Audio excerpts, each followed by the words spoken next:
Buenas tardes, soy Ignacio Escolar, esto es Confinados, la sección del diario.es de entrevistas de andar por casa, de casa a casa. Y hoy nos colamos en la casa de José Bogas, consejero delegado de Endesa, máximo responsable de esta eléctrica. ¿Qué tal, José? ¿Cómo estás? Muy bien, ¿y tú, Nacho? Encantado de estar aquí. Hay quien plantea que la crisis económica provocada por la epidemia de la COVID va a obligar a retrasar muchos otros asuntos, como la lucha contra el cambio climático. ¿Realmente estamos obligados a tener que elegir entre economía o medio ambiente? ¿Hay que seguir primando el medio ambiente? ¿Podemos abordar los dos problemas a la vez? Primero creo que sería un error tener que elegir entre economía y medio ambiente. Ciertamente, lo que pienso es que hemos aprendido muchísimas cosas, pero que lo que se va a producir es una oportunidad inigualable para luchar contra otra pandemia, déjame decirlo así, Sí. como es lo que puede provocar el cambio climático, aprovechar todo este gran proyecto que hay basado en la Ley de Cambio Climático y en el Plan Nacional Integrado de Energía y Clima, acelerarlo, intensificarlo para salir de la recesión económica que va a seguir a esta pandemia y a esta crisis sanitaria que hemos tenido y además avanzar en la minimización de un riesgo como es el del cambio climático, muy similar en sus efectos a lo que puede ser la pandemia del coronavirus. O sea, que no hay que parar ninguna de las decisiones ya tomadas sobre cambios en la producción eléctrica, sobre plazos para llegar a bajar las emisiones. Podemos hacer todo esto a pesar de la situación económica. Podemos y debemos, desde mi punto de vista, podemos y debemos. Yo creo que tenemos un gran plan nacional integrado de energía y clima. Y digo que tenemos un gran plan nacional integrado de energía y clima porque fija clarísimamente los objetivos y fija clarísimamente las medidas. Debo decir que yo en algunas medidas tengo mis dudas. Hmm. Una vez me reía con la vicepresidenta cuarta porque dije Teresa que en el 90, y creo que fue contigo, además, que en el Sí, 90% de las cosas estábamos de acuerdo. sí, sí, Y en el una entrevista que 10%, hicimos en el diario. y el 10% no, pero que no sabía quién tenía la razón. Bueno, dicho esto, quiero decir que efectivamente esto son cosas complicadas. Es un plan a 10 años, incluso hasta el 2050, y estos planes, pues si uno echa la vista atrás, es siempre complicadísimo. Lo que es imprescindible es tener claros los objetivos y tener la capacidad y flexibilidad suficiente para, sin perder los objetivos, de vista los objetivos, adaptarnos en cada momento. ¿Es posible un sistema eléctrico español donde toda la energía sea de origen renovable, el 100%? ¿Cuánto tardaremos en conseguir algo así? Bueno, o sea, realmente sí que es posible. Hay cosas todavía que hay que solucionar, hay tecnologías todavía que hay que desarrollar.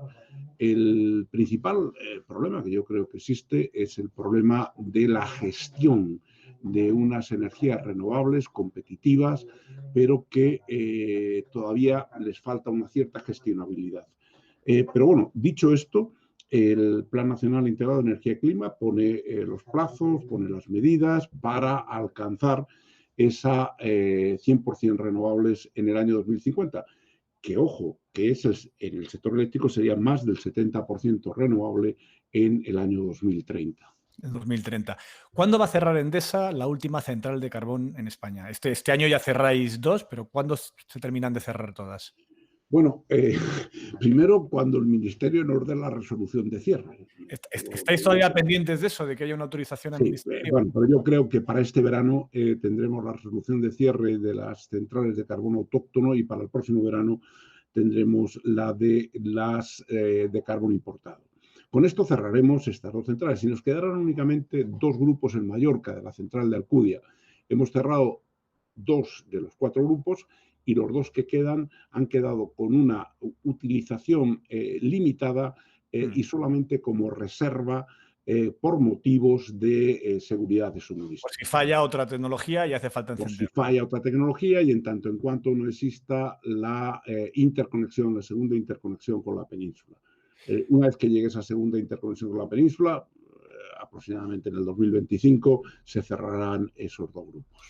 Un socio que firma con Fernando 60 pregunta por qué va a hacer Endesa por los sitios, por las regiones donde cierran las centrales térmicas y se quedan sin mucho trabajo, sin industria.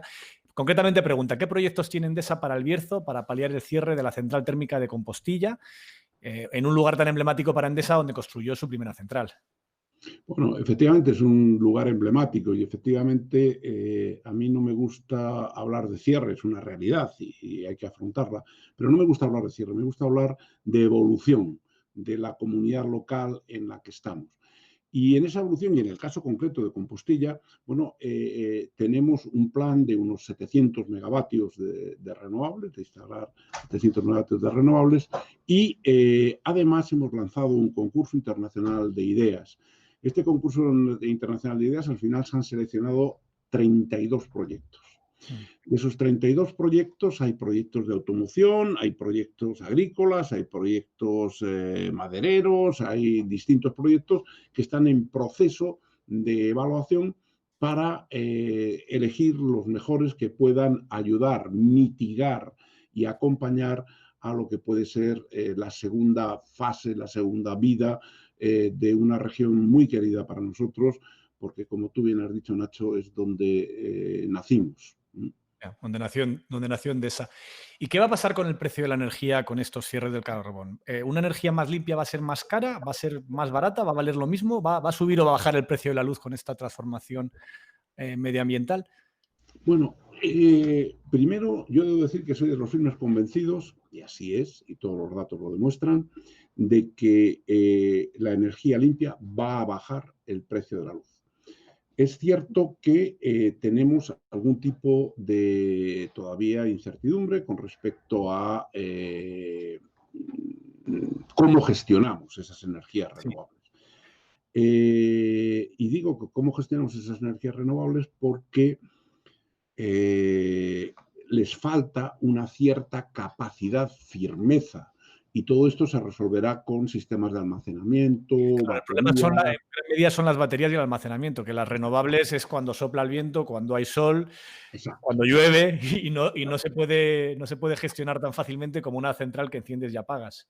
Exacto, exacto. Entonces, todavía esto es una incógnita, las perspectivas son buenas, pero es una incógnita, no cabe absolutamente ninguna duda, y habrá que gestionarlo y habrá que leer qué costes tienen. Pero cuando hablamos de la tarifa eléctrica, cuando hablamos del coste de esa tarifa eléctrica, hombre, aquí querría subrayar un poco que en la tarifa eléctrica española el 50% tiene que ver con impuestos, con tasas, con cargos, que desde mi punto de vista, y todo esto es discutible, por supuesto, pero desde mi punto de vista tendrían que eliminarse en un futuro. Y esto ya automáticamente llevaría a la reducción de la tarifa a la mitad, prácticamente. Ya. Si pensamos que el futuro tiene que ser un futuro sin emisiones, si pensamos que el sector eléctrico está haciendo un trabajo muy importante de que el mix de generación sea libre de emisiones y que en el 2030 al 70% y en el 2050 al 100%, siendo la energía eléctrica mucho más efectiva que otras energías, eficiente me refiero, mucho más eficiente que otras energías, y siendo primero no emisora en consumo, pero si además conseguimos que no sea emisora en origen, bueno, pues lo que tenemos que hacer es buscar cómo facilitamos la penetración más rápida de esa energía eléctrica. Y esto ayudaría, bueno, pues a facilitar con una reforma fiscal lo que puede ser la reducción de cargos, tasas, etcétera, la energía eléctrica, una mayor penetración de esa energía eléctrica y, en definitiva, contribuir a la electrificación de la sociedad con una reducción de emisiones muy importante. Claro, cambiar carbón, gas y combustible en los coches también por electricidad. ¿Está preparado el sistema eléctrico para que nos pasemos todos al coche eléctrico sin que haya problemas o todavía no está listo para eso? Bueno, yo creo que el sector eléctrico es de los que está más listo. Todavía nos queda trabajo, ¿no? Mm. Pero es de los que está más listo. Hombre, hay una serie de restricciones y estas serie de restricciones tienen que ver con el coste del vehículo eléctrico, con la autonomía del vehículo eléctrico y, si me permites, con la angustia del consumidor o del conductor. Cuando hablo del coste del vehículo eléctrico, pues lo que digo es que el 40% del coste del vehículo eléctrico depende de la batería. Y la batería, bueno, las perspectivas son una reducción importante de su coste en los próximos años. La autonomía cada vez se incrementa más, pero todavía existe una cierta ansiedad. Pero ya llegar a 300 kilómetros de autonomía pues es una cosa más o menos normal. Y donde el sector eléctrico podemos contribuir es en el despliegue de puntos de recarga. En eso estamos. Estamos tratando de las 15.000 principales kilómetros de autovías que existen en España, desde Endesa, lanzar un plan de más de 8.000 puntos de recarga que permitan que no haya una distancia mayor de 100 kilómetros entre punto de recarga y punto de recarga.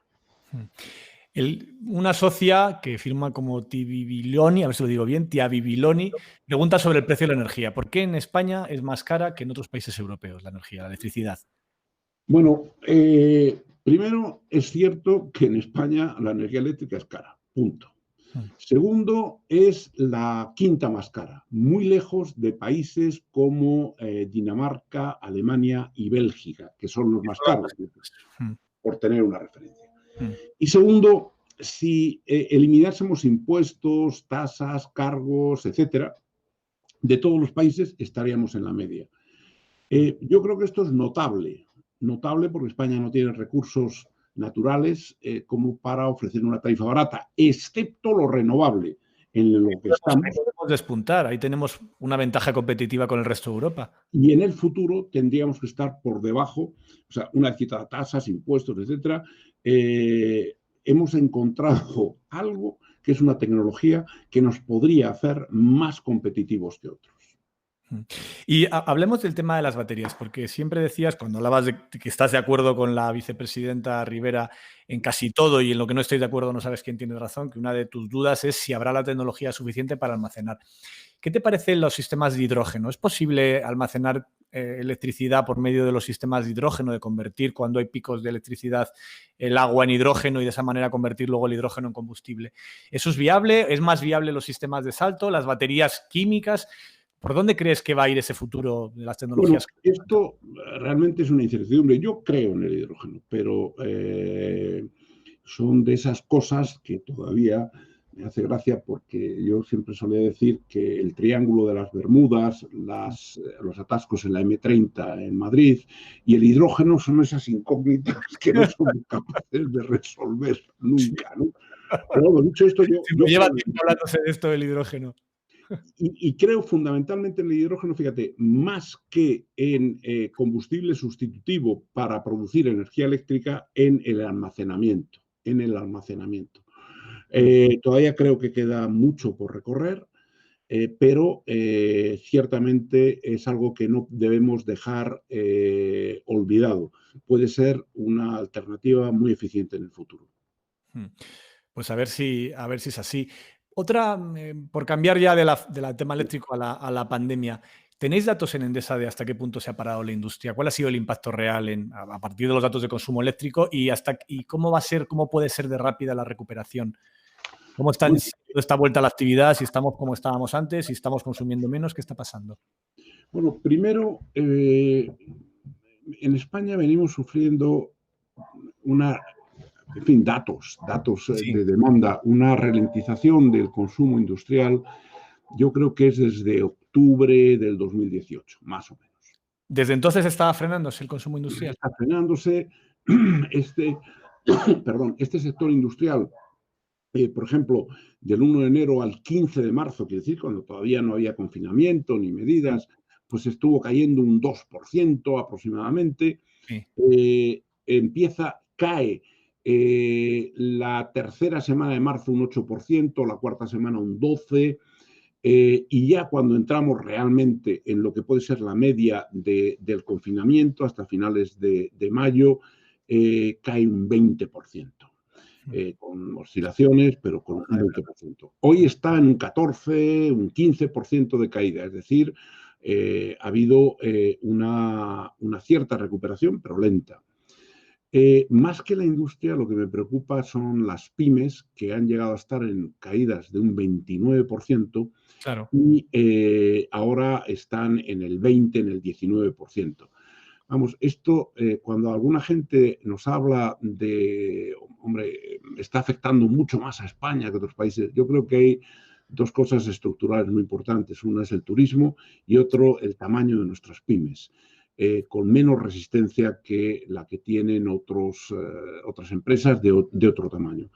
Y esto es una de las cosas por las cuales el impacto en España puede ser mayor y será mayor seguramente que en otros países. Pero al igual que constatamos esto, yo creo que sería muy importante el que tomáramos nota, ver cómo podemos realmente relanzar nuestro sector turístico, y todo esto pasa por realmente cambiar la imagen de España como uno de los países más afectados por el coronavirus y buscar elementos que tranquilicen a los posibles turistas y también trabajar en lo que son las pymes, en cómo fortalecerlas, en cómo hacerlas crecer, en cómo tener un poco más de músculo. Estas son tareas que tenemos que acometer o que el gobierno y el sector privado, en la medida que la colaboración público-privada creo que es una de las soluciones a todo esto, puedan realmente ayudarnos a sacar de la necesidad virtud.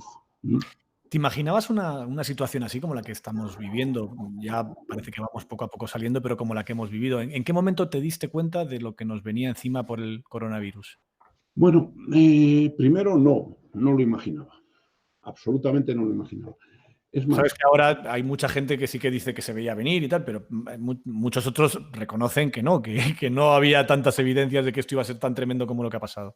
bueno, yo soy de los que creo que hemos cometido muchos errores. Pero yo no sé si el refranero español hay uno que dice a toro pasado todo manolete, Sí, ¿no? sí. Bueno, a toro pasado todo manolete, ¿no? Pero una vez dicho esto, yo debo reconocer que yo, vamos, ni por asomo.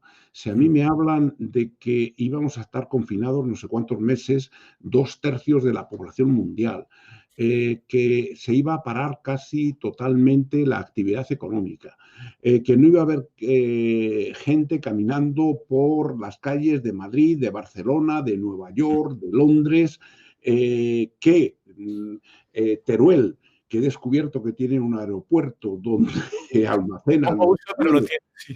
iba a estar lleno, tal. Bueno, yo hubiera dicho, bueno, puede ser un argumento muy bueno para una película, pero vamos, ni se me hubiera ocurrido. Por tanto, yo soy el primero que digo que no se me hubiera ocurrido.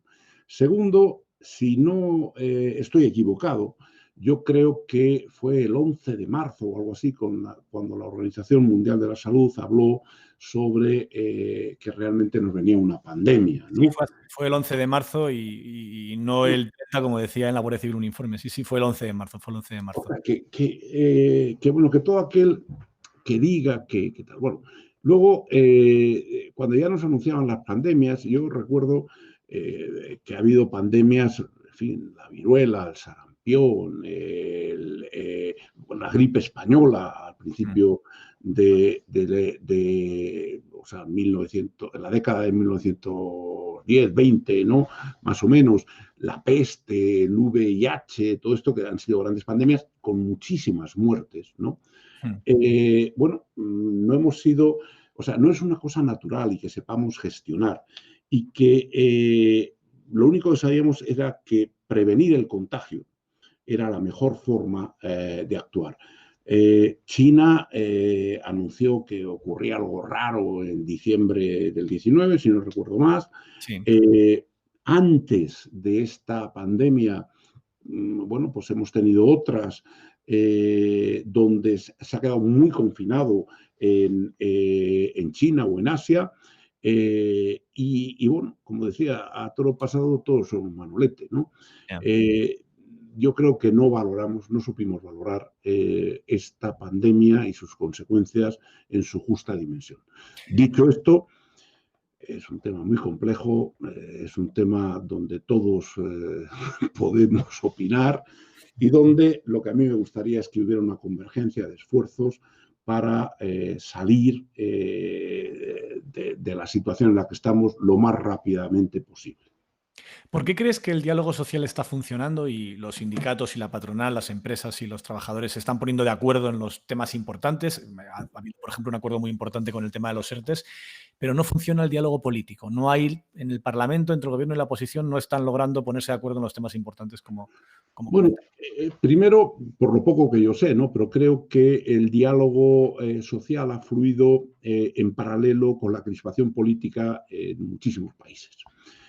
Eh, Creo que cuando las patronales, los sindicatos, yo creo que tanto Pepe Álvarez como Unai Sordo son dos grandes personajes con sensibilidad en todo lo que es la política laboral y política económica, igual que Antonio Garamendi, que creo que el hombre lo está tratando de hacer muy bien, pero, o sea, nos dimos cuenta, se dio cuenta la sociedad en general que el mercado laboral iba a ser, o estaba siendo, iba a ser muy duramente golpeado y que había que buscar una solución. Y creo que es un ejemplo a seguir. Y luego habrá todas las dificultades, las discusiones, los aspectos del fine tuning que se llama, ¿no? Pero se logró llegar. Se logró llegar a acuerdos, no sin momentos críticos, Sí, ¿no? ha habido algunos De, vaivenes, pero en general han conseguido de llegar. crisis de confianza de unos con otros, pero ha sido muy positivo. Yo lo que espero y deseo realmente es que haya una convergencia en los esfuerzos y una reducción de la crispación. Una colaboración público-privada que es absolutamente esencial y que como en todo esto, y bueno, haciendo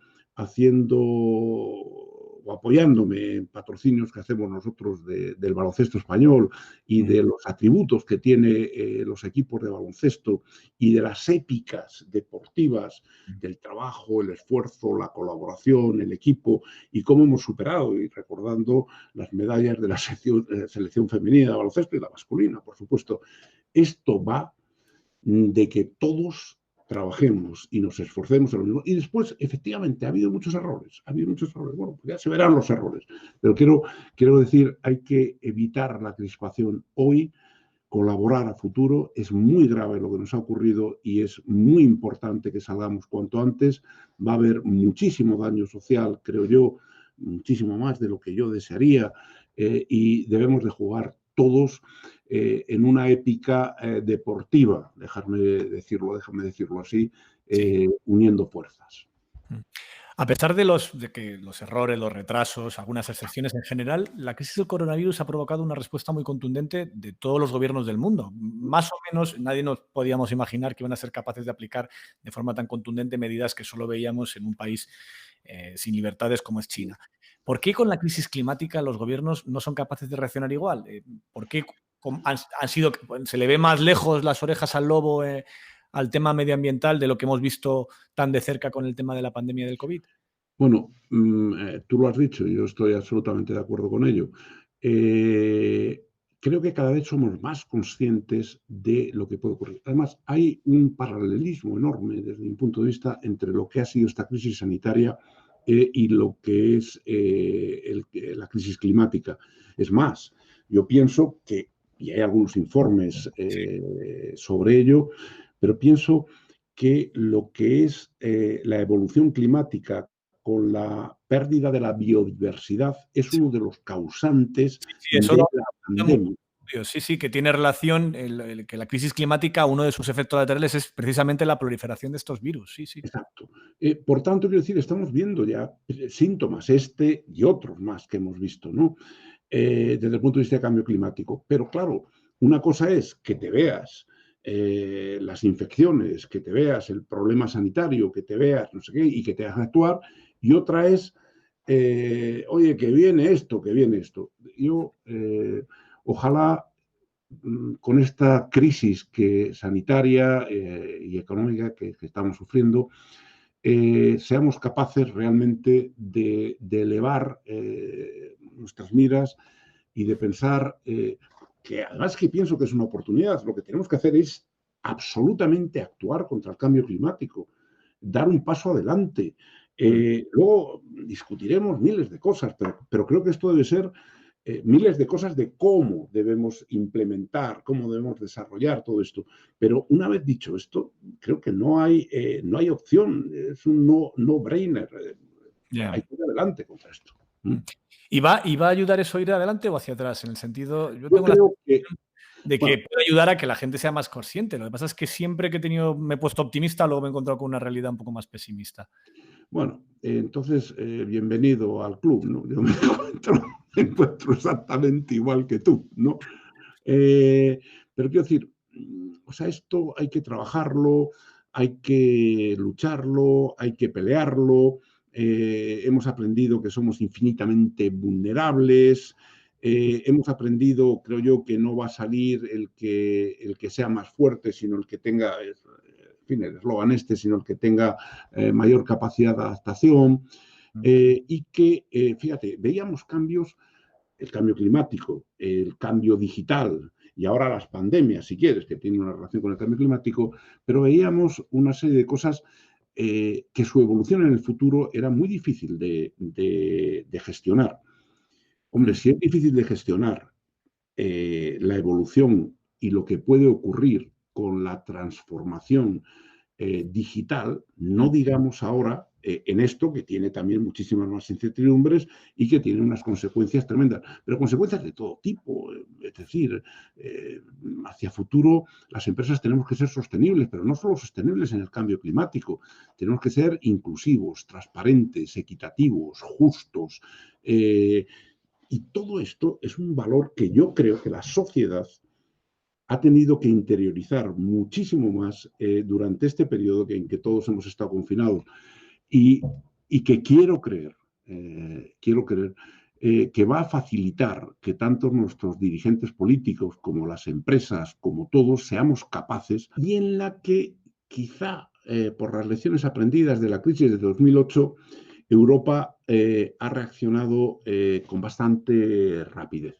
Mm. Eh, los fondos que parecen muy abundantes que piensa destinar, no es que haya Todavía no destinado están. En todavía, teoría están pero prometidos, pero todavía no están. que piensa destinar Europa, yo creo que están en la franja, si me perdonas, baja. Pero Ya. bueno, dicho esto, están dentro de la franja. Están en la franja baja, pero están dentro de la franja.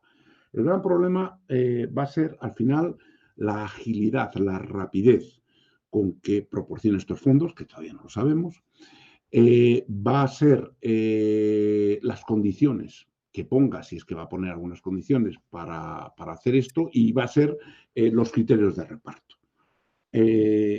Todo eso va a influir mucho en que esta medida, que yo digo que está en la franja baja, pero bueno, todo esto es opinable, ¿no? Y lo Mm. digo desde la absoluta ignorancia, simplemente bueno, mi percepción un poco, ¿no? Pero claro, me parece mucho más importante esa agilidad, esos criterios de reparto y las condiciones que pueda poner. Por la información que tienes, eh, ¿qué crees que va a pasar con la salida de la crisis? ¿Va a ser rápida? ¿Va a ser lenta? Hay un enorme debate entre los economistas sobre qué forma va a tener, si va a ser una V, una U, una W. Eh, ¿Cuál crees que va a ser el ritmo del que saldramos con el que salgamos de esta crisis? Bueno, esto es de las grandes preguntas, ¿no? También lo que decía antes, ¿no? Del Triángulo de las Bermudas, El nitrógeno. la M30, ¿no? O sea, no hay consenso y hay incertidumbre. Y yo creo que hasta que no exista realmente un tratamiento eficaz o la vacuna, ¿no? Pues vamos a tener una incertidumbre muy grande. El deseo es que sea rápido, pero me temo que sea lento. Aquí también creo que hay que luchar para poder salir cuanto antes. Y digo luchar para poder salir cuanto antes porque aquí tengo una contradicción. Deseo que salgamos cuanto antes y me temo que va a ser más lento de lo que yo quiero. Para esto el refranero español, de nuevo, es muy sabio y dice a Dios rogando y con el mazo dando o con el palo dando, que lo que viene a significar es que cuando un objetivo es muy, muy retador, muy difícil, lo que debemos hacer es actuar como si nunca nadie nos fuera a echar una mano y, y poner las esperanzas absolutamente en que esto se nos pueda solucionar. Dicho esto, digo que ha sido una caída repentina y sin precedentes de toda la actividad económica, que había sido o fue muy difícil de anticipar, y que además es muy difícil de anticipar hasta dónde se puede llegar y en qué tiempos podemos proyectar esa salida, y que, bueno, pues hay quien dice que es una V, quien dice que es una V imperfecta, quien dice que es lo de la marca Nike, Sí. y quien dice bueno, que aquí, bueno, que ya veremos, ¿no? Creo que va a ser, al final, función tanto de las medidas que adopten los gobiernos, de la ayuda que haya de la Unión Europea y de si existe rebrotes o no, o somos capaces de controlar realmente el contagio. Todo esto serán elementos, el acierto, como digo, en la política económica de nuestro gobierno, el acierto en la política económica de liquidez y de financiación de la Unión Europea, y el control de esa infección, lo que realmente al final determinarán cómo salimos. Ojalá sea muy rápido. ¿Y qué lección para el futuro deberíamos sacar de esta crisis? Bueno, las lecciones para el futuro, muchísimas. Yo creo que hay muchas. Yo creo que en este tiempo, como sociedad, hemos avanzado muchísimo. Fíjate, Nacho, que una de las cosas que a mí más me ha llamado la atención, aparte de, como te he dicho, que ni me lo podía imaginar, jamás me hubiera parecido una película de ciencia ficción, ¿no? Pero vamos, algo que en sociedades democráticas como las que somos, se tengan que tomar medidas que van contra la democracia, contra la libertad de movimientos, contra el trabajo, contra tal, pues es una cuestión que no me cabe en la cabeza, que no me cabe en la cabeza. Dicho esto, ahí tenemos que aprender de la vulnerabilidad que tenemos como sociedad. Yeah. Y aprender cómo, antes decía, en el caso español, en el caso de cada país, es absolutamente distinto. Yo realmente creo que hemos tenido un colapso en la sanidad, pero que España tiene uno de los sistemas sanitarios mejores de Europa y posiblemente del mundo. Yo te puedo asegurar que viajo por Europa y estoy orgulloso de lo que hay en España. Tenemos cosas que mejorar, es absolutamente, sin duda, tenemos cosas que mejorar, pero esta es una de las lecciones aprendidas. El sector sanitario, crisis climática, crisis sanitarias, pandemias, etcétera, tiene que ser, para mí, un sector aún más estratégico de lo que es hoy día para España, y creo que a pesar de todo lo que nos ha pasado, debemos estar orgullosos y debemos de mejorar en ese área. Hemos aprendido otras muchísimas cosas del trabajo telemático, hemos aprendido o debemos de aprender de que tiene que existir una colaboración público-privada, debemos de aprender y debemos de pedir a nuestros políticos y a nuestros gobernantes que, en fin, que haya mayor diálogo, que busquen soluciones a las cosas y, por supuesto, que se depuren responsabilidades. Yo no digo que no, pero cada una cosa tiene su tiempo. Y que esta es una imagen que tenemos que dar y que como sociedad creo que durante este tiempo hemos vivido todos. Pues muchas gracias por este rato en Confinados. Terminamos ya por hoy la sección de Confinados. Volvemos el lunes que viene, que estaremos con Mónica, diputada por Más Madrid, médica, para hablar de lo que está pasando en Madrid y lo que ha pasado en Madrid en estos últimos meses. Gracias, José. Gracias a todos los que nos habéis acompañado. Gracias a ti, Nacho, y a todos.